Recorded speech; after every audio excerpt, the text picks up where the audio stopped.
And although he's not in her. Hi everyone, welcome to Stardust Academy. ഞാൻ റോഷ്ന.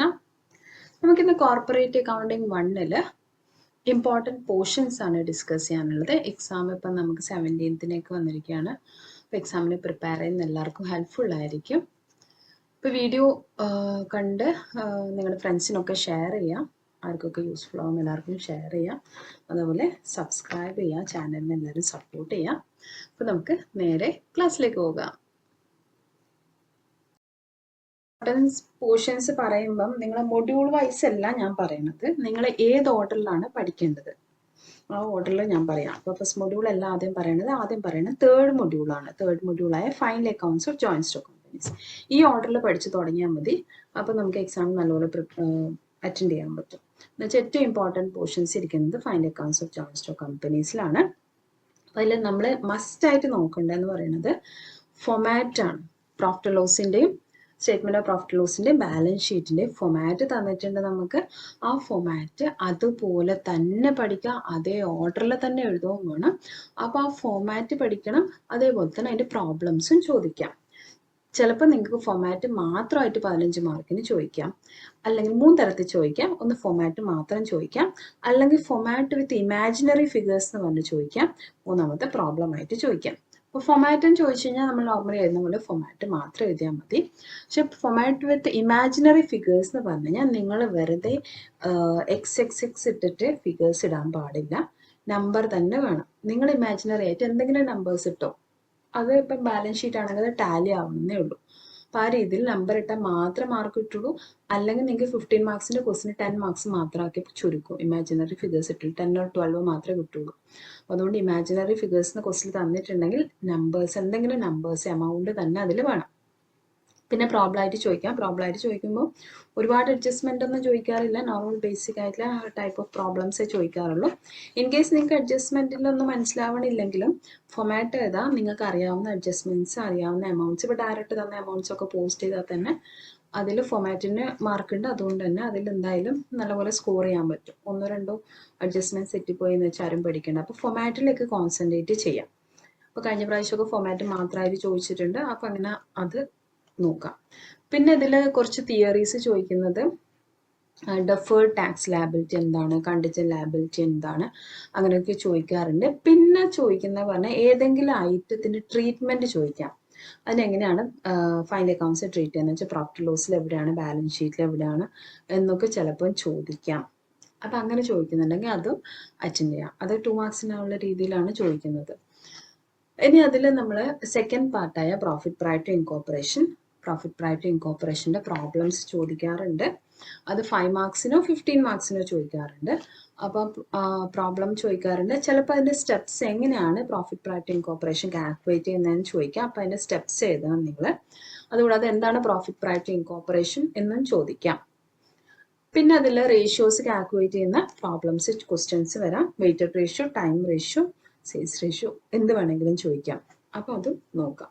അപ്പോൾ ഏറ്റവും കൂടുതൽ ക്വസ്റ്റ്യൻസ് നമുക്ക് എക്സ്പെക്ട് ചെയ്യാൻ പറ്റുന്ന final accounts of joint stock companies ആണ്. ശരിക്കും പറഞ്ഞു കഴിഞ്ഞാൽ നമ്മൾ കമ്പ്യൂട്ടറൈസ്ഡ് ക്വസ്റ്റ്യൻ ആയതുകൊണ്ട് നമുക്ക് ഷുവർ പറയാൻ പറ്റില്ല. അല്ലെങ്കിൽ ഈ ചാപ്റ്ററിൽ നിന്ന് തന്നെ നമുക്ക് ഏകദേശം ഒരു 20 മാർക്സിൻ്റെ ക്വസ്റ്റ്യൻസ് ഒക്കെ എക്സ്പെക്ട് ചെയ്യാൻ പറ്റും. ഈ ചാപ്റ്റർ ആരും സ്കിപ്പ് ചെയ്യരുത്. ഈ ചാപ്റ്ററിൽ ഇത്രയും പോർഷൻസ് അങ്ങനെ തന്നെ പഠിച്ചു വെക്കുക. ഒന്ന് ഫോമാറ്റ്, പിന്നെ അതിൻ്റെ പ്രോബ്ലം, പിന്നെ വരുന്നത് പ്രോഫിറ്റ് പ്രയർ ടു ഇൻകോർപ്പറേഷൻ്റെ സ്റ്റെപ്സും പ്രോബ്ലവും, പിന്നെ റേഷ്യോസ് കാൽക്കുലേറ്റ് ചെയ്യുന്നത്. അപ്പം ആദ്യം തന്നെ ഈ മൊഡ്യൂൾ എടുത്തിട്ട് വേണം പഠിക്കാൻ സ്റ്റാർട്ട് ചെയ്യാൻ. നമുക്ക് ഈസി ആയിട്ട് പഠിക്കാൻ പറ്റുന്ന under writing of shares and debentures ആണ്. അപ്പോൾ ഈ ചാപ്റ്ററിൽ അത് നോക്കേണ്ടത്, അതിൽ ഫസ്റ്റ് വരുന്നില്ലേ അണ്ടർ റൈറ്റർ എന്താണ്, അല്ലെങ്കിൽ അണ്ടർ റൈറ്റിംഗ് കമ്മീഷൻ എന്താണ്, അണ്ടർ റൈറ്റിംഗ് എന്താണ്, അങ്ങനെ എന്തെങ്കിലും 2 മാർക്സിന് ചോദിക്കാറുണ്ട്. അതുപോലെ അതിൻ്റെ ഫീച്ചേഴ്സോ അങ്ങനെ എന്തെങ്കിലും ജസ്റ്റ് അത് ആ പാർട്ടൊന്ന് വായിച്ചു വിട്ടാൽ മതി. അതൊരു 2 മാർക്സിന് അറ്റൻഡ് ചെയ്യാൻ പറ്റുന്ന രീതിയിൽ എന്താണ് അണ്ടർ റൈറ്റർ, ആരാണ് അണ്ടർ റൈറ്റർ, എന്താണ് അണ്ടർ റൈറ്റിംഗ് എന്ന് പറഞ്ഞാൽ എന്താണ്, അണ്ടർ റൈറ്റിംഗ് കമ്മീഷൻ എന്താണ്, അങ്ങനത്തെ കാര്യങ്ങളൊക്കെ നോക്കാം. പിന്നെ ടൈപ്സ് ഓഫ് അണ്ടർ റൈറ്റിംഗ് എന്ന് പറഞ്ഞിട്ട് നമ്മളോട് ചോദിക്കണമെന്നില്ല. എന്താണ് ഫേം അണ്ടർ റൈറ്റിംഗ്, എന്താണ് പാർഷ്യൽ അണ്ടർ റൈറ്റിംഗ്, അല്ലെങ്കിൽ ഡിഫറൻസ് ചോദിക്കാം ഓപ്പൺ അണ്ടർ റൈറ്റിംഗും ഫേം അണ്ടർ റൈറ്റിംഗും തമ്മിലുള്ള. അപ്പോൾ ടൈപ്സ് പഠിച്ചു കഴിഞ്ഞാൽ നമുക്കതൊക്കെ അറ്റൻഡ് ചെയ്യാൻ പറ്റും. പിന്നെ സെബിയുടെ ഗൈഡ് ലൈൻസ് ഉണ്ടല്ലോ, അങ്ങനെ സെബിയുടെ ഗൈഡ് ലൈൻസ് നോക്കാം. പിന്നെ എല്ലാത്തിലും അഡ്വാൻറ്റേജസും ഡിസഡ്വാൻറ്റേജസും നോക്കി വെച്ചോ. പിന്നെ നമുക്ക് ഇതിൽ കുറച്ച് ടേംസ് ഇല്ല, മാർക്ക്ഡ് ആപ്ലിക്കേഷൻ എന്താണ്, അൺമാർക്ക്ഡ് ആപ്ലിക്കേഷൻ എന്താണ്, അങ്ങനെ കുറച്ച് ടേംസ് വരുന്നുണ്ട്, അത് നോക്കാം. പിന്നെ ഇതിന്റെ പ്രോബ്ലം ആണ് നോക്കേണ്ടത്. പ്രോബ്ലം നോക്കുന്ന സമയത്ത് നിങ്ങൾ ആ ബേസിക് ആയിട്ടുള്ള ഒന്ന് നോക്കുക. ഗ്രോസ് ലാബിലിറ്റിന്ന് നമ്മൾ അൺമാർക്ക്ഡ് ആപ്ലിക്കേഷൻ മൈനസ് ചെയ്യും, മാർക്ക്ഡ് ആപ്ലിക്കേഷൻ മൈനസ് ചെയ്യും, എന്നിട്ട് സർപ്ലസ് ഉണ്ടെങ്കിൽ മീൻസ് നെഗറ്റീവ് ഉണ്ടെങ്കിൽ നമ്മളത് മറ്റുള്ളവർക്ക് ഡിവൈഡ് ചെയ്ത് കൊടുക്കും. പിന്നെ ലാസ്റ്റ് അണ്ടർറൈറ്റിംഗ് ഉണ്ടെങ്കിൽ ആഡ് ചെയ്യും. ഈ ഒരു ഫോമാറ്റ് ബേസിക് ആയിട്ട് ആലോചിച്ച് നോക്കാം. അപ്പം നമുക്ക് ഒരുവിധം ക്വസ്റ്റ്യൻസ് ഒക്കെ അതിൽ നിന്ന് തന്നെ അറ്റൻഡ് ചെയ്യാൻ പറ്റും. പിന്നെ എന്തെങ്കിലും അഡ്ജസ്റ്റ്മെന്റ്സ് വരുന്ന കാര്യങ്ങൾ മാത്രമല്ലേ ഉള്ളൂ. അപ്പോൾ ഇതൊന്നും ഇൻക്ലൂഡിങ് എക്സ്ക്ലൂഡിങ് ഒക്കെ വരുന്ന അത് മാത്രം ഒന്ന് ആലോചിച്ച് വെച്ചാൽ മതി. അപ്പം ബേസിക് ഫോമാറ്റ് നോക്കാം. ഗ്രോസ് ലാബിലിറ്റി നമ്മൾ മൈനസ് ചെയ്യേണ്ട അൺമാർക്ക്ഡ് ആപ്ലിക്കേഷൻ, എന്നിട്ട് നമ്മൾ മാർക്ക്ഡ് ആപ്ലിക്കേഷൻ, പിന്നെ നമ്മൾ അതിൽ നെഗറ്റീവ് വരുന്ന അഡ്ജസ്റ്റ് ചെയ്യാം, ഫേം അണ്ടർറൈറ്റിംഗ് ഉണ്ടെങ്കിൽ അത് അഡ്ജസ്റ്റ് ചെയ്യാം. അപ്പം ഇത്രയും കാര്യങ്ങൾ അതിൽ നോക്കാം. അപ്പം ഇതാണ് underwriting of shares and debentures module number 2. ആദ്യം നമ്മൾ നോക്കേണ്ട മൊഡ്യൂൾ നമ്പർ 3, അത് കഴിഞ്ഞിട്ട് നോക്കേണ്ടത് മൊഡ്യൂൾ നമ്പർ 2.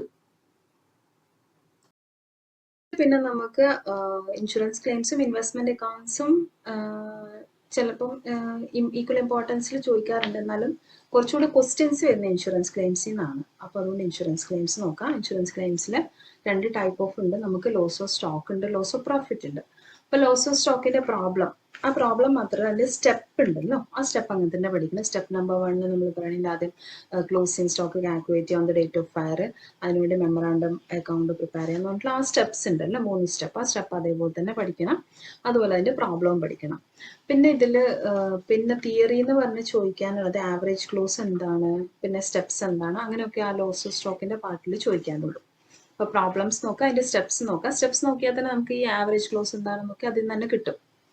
പിന്നെ ലോസ് ഓഫ് പ്രോഫിറ്റിൻ്റെതും സ്റ്റെപ്സ് നോക്കണം, പ്രോബ്ലം നോക്കണം. ലോസ് ഓഫ് പ്രോഫിറ്റിന്റെ പ്രോബ്ലം കുറച്ച് ലെങ്തി ആണ്, അപ്പം എന്നാലും ആ സ്റ്റെപ്സ് അങ്ങനെ നോക്കിക്കഴിഞ്ഞാൽ നമുക്ക് ചെയ്യാൻ പറ്റുന്നതേ ഉള്ളൂ. അപ്പം ഈ സ്റ്റെപ്സ് പഠിച്ചാൽ തന്നെ അതിൽ നിന്ന് കുറേ ക്വസ്റ്റ്യൻസ് ആ പാർട്ടിൽ നിന്ന് വരാൻ ചാൻസ് ഉണ്ട്. ഫോർ എക്സാമ്പിൾ എന്താണ് ഇൻഡെംനിറ്റി പീരീഡ്, എന്താണ് സ്റ്റാൻഡിങ് ചാർജസ്, എന്താണ് ഷോർട്ട് സെയിൽസ് എന്നൊക്കെ പറഞ്ഞിട്ട് ചോദിക്കാം. ഇതൊക്കെ ആ സ്റ്റെപ്സിനകത്ത് കൃത്യമായിട്ട് കൊടുത്തിട്ടുണ്ട്. അപ്പൊ സ്റ്റെപ്സ് പഠിച്ചു കഴിഞ്ഞാൽ ഇങ്ങനെയുള്ള 2 മാർക്സിന്റെ കുറച്ച് ക്വസ്റ്റ്യൻസും കൂടി നമുക്ക് അതിൽ നിന്ന് തന്നെ അറ്റൻഡ് ചെയ്യാൻ പറ്റും. അപ്പോൾ ഇൻഷുറൻസ് ക്ലെയിംസ് നമ്മൾ നോക്കേണ്ടത് 2 ടൈപ്പ് പ്രോബ്ലം ആണ്, loss of stock, loss of profit. രണ്ടിൻ്റെയും സ്റ്റെപ്സ് പഠിക്കാം, പ്രോബ്ലംസ് നോക്കാം. സ്റ്റെപ്സ് പഠിച്ചാൽ തന്നെ അതിലുള്ള ഒരുവിധം തിയറീസ് ഒക്കെ നമുക്ക് അറ്റൻഡ് ചെയ്യാൻ പറ്റും. ഇൻഷുറൻസ് ക്ലെയിംസ് ചാപ്റ്റർ ആണ് നമ്മൾ 3ാമത് നോക്കേണ്ടത്. ഇൻഷുറൻസ് ക്ലെയിംസ് എന്ന് പറഞ്ഞാൽ 5th മൊഡ്യൂളാണ്. അപ്പോൾ നമ്മൾ പഠിക്കേണ്ട ഓർഡർ ആദ്യം 3rd മൊഡ്യൂള്, എന്നിട്ട് 2nd മൊഡ്യൂള്, എന്നിട്ട് നമ്മൾ 5th മൊഡ്യൂളിലേക്ക് പോയി പഠിക്കാം. ഇൻവെസ്റ്റ്മെന്റ് അക്കൗണ്ട്സ് നമുക്ക് മൊഡ്യൂൾ നമ്പർ 4 ആണ്. മൊഡ്യൂൾ നമ്പർ 4ൽ തിയറി എന്ന് പറയാൻ നമുക്ക് കൂടുതലൊന്നും ഇല്ല. ആകെ എക്സ് ഇൻട്രസ്റ്റ് എന്താണ്, കം ഇൻട്രസ്റ്റ് എന്താണ്, അതിന്റെ ട്രീറ്റ്മെന്റ് എന്താണ്, ഇത് മാത്രമേ നമുക്ക് ചോദിക്കാനായിട്ട് തിയറി ആയിട്ട് ചോദിക്കാനുള്ളൂ. പിന്നെ അതിലെ പ്രോബ്ലം, ബേസിക് ആയിട്ട് വരുന്ന പ്രോബ്ലംസ് നോക്കി വെക്കാം. എക്സ് ഇൻട്രസ്റ്റ് വരുമ്പോൾ എങ്ങനെ ചെയ്യണം, കം ഇൻട്രസ്റ്റ് വരുമ്പോൾ എങ്ങനെ ചെയ്യണം എന്ന പ്രോബ്ലംസ് നോക്കി വെക്കുക. ഇൻവെസ്റ്റ്മെന്റ് അക്കൗണ്ട് ശരിക്കും പറഞ്ഞാൽ ഇത്തരം ക്വസ്റ്റ്യൻസ്, കുറച്ച് ക്വസ്റ്റ്യൻസ് മാത്രമേ ചോദിക്കാനുള്ളൂ. അതും ചിലപ്പോൾ ചോദിക്കണം നിർബന്ധമില്ല, എന്നാലും അതത്ര ഇല്ല ആ ചാപ്റ്ററിൽ പഠിക്കാനുള്ളൂ. ഇത്രയും പോർഷൻസ് മിസ്സാക്കണ്ട, അത് പഠിച്ചു വെച്ചു. അപ്പൊ നമ്മൾ നെക്സ്റ്റ് പഠിക്കാൻ പറഞ്ഞിരിക്കുന്നത് മൊഡ്യൂൾ നമ്പർ 4. അപ്പൊ ആദ്യം മൊഡ്യൂൾ നമ്പർ 3, പിന്നെ മൊഡ്യൂൾ നമ്പർ 2, മൊഡ്യൂൾ നമ്പർ 5, അത് കഴിഞ്ഞ് മൊഡ്യൂൾ നമ്പർ 4 പഠിക്കാം. ലാസ്റ്റ് നമുക്ക് മൊഡ്യൂൾ നമ്പർ 1ലേക്ക് പോകാം. നമ്പർ 1ൽ നമുക്ക് യൂണിറ്റ്സ് ആയിട്ട് കൊടുത്തിട്ടുണ്ട് അല്ലെ. അപ്പൊ യൂണിറ്റ് നമ്പർ 1ൽ നമ്മൾ പ്രോബ്ലംസ് അങ്ങനെ കൂടുതൽ നോക്കണ്ട. പക്ഷെ അതിൽ ജേർണൽ എൻട്രി നോക്കിയാൽ മാത്രമേ നമുക്ക് ബാക്കിയുള്ളതിന്റെ റിഡംഷൻ ആയാലും ബാക്കിയുള്ളതിന്റെ ജേർണൽ എൻട്രീസ് ചെയ്യുമ്പോൾ അതിൽ ഈ അഡ്ജസ്റ്റ്മെന്റ്സ്, ഇപ്പൊ ഫോർ ഫീച്ചർ ഒക്കെ ചിലപ്പോൾ ചോദിച്ചു കഴിഞ്ഞാൽ ഫോർ ഫീച്ചർ ഇപ്പൊ ഇരുന്ന് പഠിച്ചത് വേണം അവിടെ യൂസ് ചെയ്യാം. ആക്ച്വലി അതൊരു ഇൻട്രൊഡക്ടറി മൊഡ്യൂൾ പോലെ യൂണിറ്റ് പോലെ കൊടുത്തിരിക്കുന്നെങ്കിലും അത് ജസ്റ്റ് ഒന്ന് നോക്കാം. ബേസിക് ആണത്, ശരിക്കും +2 വരുന്നതാണ്. അപ്പൊ ആ പാർട്ട് ജസ്റ്റ് ഒന്ന് നോക്കി വെക്കാം. ജേർണൽ എൻട്രീസ് ജസ്റ്റ് നോക്കാം, ബേസിക് ആയിട്ട് ജേർണൽ എൻട്രീസ്. പിന്നെ തിയറി വരുന്നത് അതിൽ 2 മാർക്സിന്റെ തിയറീസ് ചിലപ്പം ചോദിക്കാറുണ്ട്. റിസർവ് ക്യാപിറ്റൽ, ക്യാപിറ്റൽ റിസർവ്, ഇത് രണ്ടും എന്താണ്, അല്ലെങ്കിൽ അതിന്റെ ഡിഫറൻസ് എന്താണ്. 2 മാർക്സ് ഓർ 5 മാർക്സിന്റെ ഡിഫറൻസ് ആണ് ചിലപ്പോൾ 5 മാർക്സിന് ചോദിക്കാം.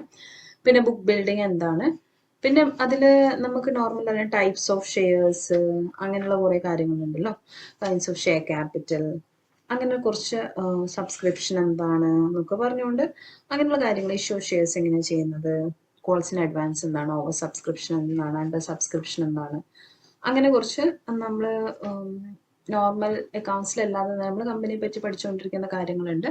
അപ്പോൾ അതൊക്കെ ജസ്റ്റ് ഒന്ന് നോക്കി വെക്കുക. അപ്പോൾ യൂണിറ്റ് നമ്പർ 1 ഇത്രയും കാര്യങ്ങൾ നോക്കുക. ഇപ്പോൾ ഈ മൊഡ്യൂള് ഞാൻ ലാസ്റ്റേക്ക് വെച്ചിരിക്കുന്ന ഫസ്റ്റ് മൊഡ്യൂൾ ലാസ്റ്റ് പഠിക്കാൻ പറഞ്ഞിരിക്കുന്നത് ഇമ്പോർട്ടൻസ് അത്രയും കുറഞ്ഞത് കൊണ്ടല്ല, പക്ഷെ നിങ്ങളത് കവർ ചെയ്താൽ കുറേ ടൈം എടുക്കും. അതുകൊണ്ടാണ് ഇത് ലാസ്റ്റ് പറഞ്ഞിരിക്കുന്നത്. എന്ന് വെച്ചിട്ട് ആ ചാപ്റ്റർ സ്കിപ്പ് ചെയ്യരുത്. സ്കിപ്പ് ചെയ്യുന്നുണ്ടെങ്കിൽ നിങ്ങൾക്ക് വേണമെങ്കിൽ ഇൻവെസ്റ്റ്മെൻറ്റ് അക്കൗണ്ട്സ് സ്കിപ്പ് ചെയ്യാം. പക്ഷേ അക്കൗണ്ടിങ് ഫോർ ഷെയർസ് സ്കിപ്പ് ചെയ്യരുത്. ലാസ്റ്റ് വെച്ചിരിക്കുന്നത് അത് ഒരുപാട് പഠിക്കാനുണ്ട്. ബാക്കിയെല്ലാം പഠിച്ചിട്ട് അതിലേക്ക് പോയാൽ മതി എന്ന് വിചാരിച്ചത് കൊണ്ട് മാത്രമാണ്. അപ്പോൾ അക്കൗണ്ടിങ് ഫോർ ഷെയർസിൽ ഫസ്റ്റ് യൂണിറ്റ് നമ്മൾ പറഞ്ഞു. സെക്കൻഡ് യൂണിറ്റ് റിഡംഷൻ ആണ്. റിഡംഷന്റെ പ്രോബ്ലം എന്തായാലും പഠിക്കണം. റിഡംഷൻ ഓഫ് പ്രിഫറൻസ് ഷെയർസിന്റെ പ്രോബ്ലം അതേപോലെ തന്നെ പഠിക്കാം. അതേപോലെ അതിനകത്ത് പിന്നെ നമുക്ക് ചോദിക്കുന്ന എന്താണ് ക്യാപിറ്റൽ റിഡംഷൻ റിസർവ് എന്താണ് എന്ന് ചോദിക്കാം. പിന്നെ ടൈപ്സ് ഓഫ് പ്രിഫറൻസ് ഷെയർസ് ചോദിക്കാം തിയറി ആയിട്ട്. അപ്പോൾ അതും കൂടെ ഒന്ന് നോക്കി വെക്കുക. അപ്പോൾ പ്രോബ്ലം എന്തായാലും ഈ അക്കൗണ്ടിങ് ഫോർ ഷെയർസിൽ റിഡംഷൻ ഓഫ് പ്രിഫറൻസ് ഷെയർസിന്റെ പ്രോബ്ലം സ്കിപ്പ് ചെയ്യാതെ പഠിക്കാം. ഫ്രഷ് ഇഷ്യൂല് ചെയ്യാം, അല്ലെങ്കിൽ ആപ്പ് റിഡംഷൻ റിസർവ് ക്രിയേറ്റ് ചെയ്തിട്ട് ചെയ്യാം. അപ്പം അങ്ങനെയുള്ള രണ്ട് സിറ്റുവേഷൻസിലും വരുന്നത്, അല്ലെങ്കിൽ രണ്ട് മിക്സ് ആയിട്ട് വരുന്നത് ആ പ്രോബ്ലംസ് ഒക്കെ നോക്കി വെക്കാം.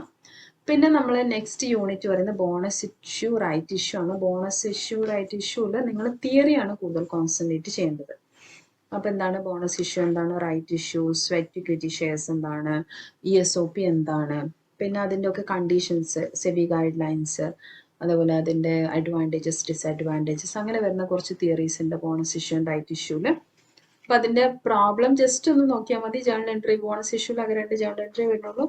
അപ്പം അങ്ങനെയുള്ള ജേണൽ എൻട്രീസ് ജസ്റ്റ് ഒന്ന് നോക്കി വെക്കാം. കൂടുതൽ ഇമ്പോർട്ടൻസ് അതിൽ തിയറിക്ക് കൊടുക്കുക. തിയറി പാർട്ട് നല്ലപോലെ നോക്കാം. ഇനി ബൈബാക്കിൽ പ്രോബ്ലം നോക്കണം, തിയറി നോക്കണം. ബൈബാക്കിൽ വലിയ പ്രോബ്ലം ആയിട്ടൊന്നും ഇല്ല, എന്നാലും അതൊന്ന് ജസ്റ്റ് നോക്കാം. ബൈബാക്കിൻ്റെ തിയറീസ്, അതിൻ്റെ അഡ്വാൻറ്റേജസ് ഡിസഡ്വാൻറ്റേജസ് ഗൈഡ് ലൈൻസ്, അങ്ങനത്തെ കാര്യങ്ങൾ നോക്കുക ബൈബാക്ക് ഓഫ് ഷെയർസിൻ്റെ. പിന്നെ അതിൻ്റെ പ്രോബ്ലം ജസ്റ്റ് സിമ്പിൾ പ്രോബ്ലം ആണ്, പ്രോബ്ലം ജസ്റ്റ് നോക്കി വെക്കാം. പിന്നെ അതിൽ റിപ്പീറ്റഡ്ലി ചോദിക്കുന്ന എസ്ക്രോ അക്കൗണ്ട് എന്താണെന്ന് 2 മാർക്സിന് ചോദിക്കാറുണ്ട്. അപ്പം അത്രയും കാര്യങ്ങൾ അതിൽ നോക്കി വെക്കുക. അപ്പം അക്കൗണ്ടിങ് ഫോർ ഷെയർസിൽ കുറച്ച് കൂടുതൽ നമുക്ക് പഠിക്കാനുണ്ട്. അപ്പം അത് ലാസ്റ്റത്തേക്ക് വെച്ചത് അതുകൊണ്ട് മാത്രമാണ് ഇമ്പോർട്ടൻസ് കുറഞ്ഞത് കൊണ്ടെന്ന് വെച്ച് നിങ്ങൾ ഈ പാർട്ട് സ്കിപ്പ് ചെയ്യരുത്. മുഴുവൻ എന്തായാലും ഇത്രയും പോർഷൻസ് എങ്കിലും, ഞാൻ പറഞ്ഞിരിക്കുന്ന ഇത്രയും പോർഷൻസ് എങ്കിലും ഇതിൽ നിങ്ങൾ പഠിക്കാം. അപ്പോൾ ഒന്നുകൂടി നമുക്ക് നോക്കാം. ആദ്യം നമ്മൾ പഠിക്കേണ്ട മൊഡ്യൂൾ നമ്പർ 3 ആണ്. മൊഡ്യൂൾ നമ്പർ 3 പഠിക്കാതെ ആരും എക്സാമിന് പോയേക്കരുത്. Module number 3 final accounts for joint stock കമ്പനീസിൽ ആ ഫോമാറ്റ് പഠിക്കാതെ ആരും എക്സാമിന് പോകരുത്. പിന്നെ നമ്മൾ പഠിക്കേണ്ടത് അണ്ടർ റൈറ്റിംഗ് ആണ്. Underwriting of shares and ഡിബെഞ്ചേഴ്സിൽ തിയറിയും പഠിക്കാനുണ്ട്. പ്രോബ്ലം ആ ഒരു ഫോമാറ്റ് നോക്കാം. അപ്പം നമുക്ക് ഒരുവിധം പ്രോബ്ലംസ് അതിൽ നിന്ന് ചെയ്യാൻ പറ്റും. പിന്നെ നമ്മൾ നോക്കേണ്ടത് ഇൻഷുറൻസ് ക്ലെയിംസ്, ഇൻവെസ്റ്റ്മെന്റ് അക്കൗണ്ട്സ്, അത് കഴിഞ്ഞിട്ട് അക്കൗണ്ടിങ് ഫോർ ഷെയർസ്. ഈ ഓർഡറിൽ വേണം എക്സാമിന് നമ്മൾ പ്രിപ്പയർ ചെയ്യാൻ. കോർപ്പറേറ്റ് അക്കൗണ്ടിങ് 1ന്റെ ഇമ്പോർട്ടൻറ്റ് പോർഷൻസ്, എക്സാം ബേസ്ഡ് ആയിട്ടുള്ള ഇമ്പോർട്ടൻറ്റ് പോർഷൻസ് നമ്മൾ ഇന്ന് ഡിസ്കസ് ചെയ്തിട്ടുണ്ട്. പക്ഷെ ഒരു കാര്യം എല്ലാവരും ശ്രദ്ധിക്കുക, നമുക്ക് കമ്പ്യൂട്ടറൈസ്ഡ് ക്വസ്റ്റ്യൻസ് ആണ്. കമ്പ്യൂട്ടറൈസ്ഡ് ക്വസ്റ്റ്യൻസിൽ ക്വസ്റ്റ്യൻ ബാങ്ക് ഓൾറെഡി അപ്ലോഡ് ചെയ്ത് വെച്ചിട്ടുണ്ട്. അപ്പോൾ അതിൽ നിന്നാണ് ക്വസ്റ്റ്യൻസ് വരുന്നത്. അപ്പം നിങ്ങൾക്ക് ഒരു പ്രീവിയസ് ഇയർ 2 or 3 ഇയേഴ്സിൻ്റെ ക്വസ്റ്റ്യൻ പേപ്പർ എടുത്തു കഴിഞ്ഞാൽ ഓൾറെഡി ക്വസ്റ്റ്യൻ ബാങ്കിൽ നിന്നാണ് അതിലേക്ക് ക്വസ്റ്റ്യൻസ് വന്നിരിക്കുന്നത്. അപ്പോൾ ആ ക്വസ്റ്റ്യൻസ് ഷുവർ ആയിട്ടും ക്വസ്റ്റ്യൻ ബാങ്കിൽ അവിടെ ഇരിപ്പുണ്ടെന്ന് നമുക്ക് ഉറപ്പായിട്ട് പറയാൻ പറ്റും. അപ്പോൾ ആ ക്വസ്റ്റ്യൻസ് റിപ്പീറ്റ് ചോദിക്കാനുള്ള ചാൻസ് ഉണ്ട്. അതുകൊണ്ട് previous year question papers maximum നമ്മൾ സോൾവ് ചെയ്ത്, പ്രോബ്ലംസ് ആയാലും തിയറി ആയാലും അത് ചെയ്ത് തന്നെ പഠിക്കുക പ്രീവിയസ് ഇയർ ക്വസ്റ്റ്യൻസ്. ഇപ്പോൾ ക്വസ്റ്റ്യൻസിൻ്റെ ലിങ്ക് ഞാൻ പറ്റുമെങ്കിൽ ക്വസ്റ്റ്യൻ ബാങ്കിൻ്റെ ലിങ്ക് താഴെ ഡിസ്ക്രിപ്ഷനിൽ ഞാൻ കൊടുക്കാം. അപ്പോൾ അത് മിസ് ചെയ്യാതെ ആ ക്വസ്റ്റ്യൻസ് സോൾവ് ചെയ്ത് പഠിക്കുക പ്രീവിയസ് ഇയർ ക്വസ്റ്റ്യൻസ്. പിന്നെ ഈ ഓർഡറിൽ ഇത്രയും മൊഡ്യൂൾസ് നമ്മൾ ഇത്രയെങ്കിലും പോർഷൻസ് എങ്കിലും കവർ ചെയ്ത് പോയി കഴിഞ്ഞാൽ നിങ്ങൾക്ക് ഷുവറായിട്ട് നല്ല മാർക്ക് സ്കോർ ചെയ്യാൻ പറ്റുന്നതാണ്. അപ്പം എന്ത് പഠിച്ചില്ലെങ്കിലും ഫോമാറ്റ് പഠിക്കാൻ ശ്രദ്ധിക്കുക എല്ലാവരും. ഇപ്പം എക്സാമിന് പോകുന്ന എല്ലാവർക്കും ഓൾ ദി ബെസ്റ്റ്. വീഡിയോ ഇഷ്ടപ്പെട്ടെങ്കിൽ എല്ലാവരും അത് ഫ്രണ്ട്സിനൊക്കെ ഷെയർ ചെയ്യുക. എക്സാം എഴുതാൻ പോകുന്ന എല്ലാവർക്കും ഇത് ഷെയർ ചെയ്ത് കൊടുക്കുക. എല്ലാവർക്കും യൂസ്ഫുൾ ആയിരിക്കും. അപ്പം അടുത്ത വീഡിയോയിൽ കൂടി വീണ്ടും കാണാം. അതുവരയ്ക്കും ഹാപ്പി ലേണിംഗ്.